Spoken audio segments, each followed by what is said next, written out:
ఒక single day లో నువ్వు డైలీ 30 పుషప్స్ చేసినావు అంటే ఇయర్ లో 10,950 పుషప్స్ అయితే చేస్తావు.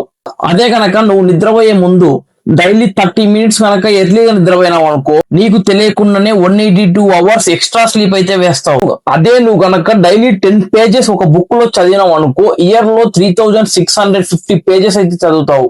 అదే నువ్వు కనుక ఒకవేళ డైలీ 10,000 స్టెప్స్ నడచడం కనుక మొదలు పెట్టినావు అనుకో, 1 ఇయర్ లో నీకే తెలియకుండా ఆ స్టెప్స్ 36 lakhs అయితే అవుతాయి.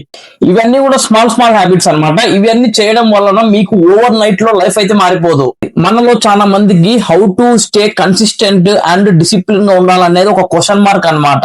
ఇలా స్మాల్ స్మాల్ హ్యాబిట్స్ మీరు డైలీ చేయడం వలన మీకే తెలియకుండా మీలో ఒక పర్ఫెక్ట్ రొటీన్ అనేది వచ్చేస్తుంది.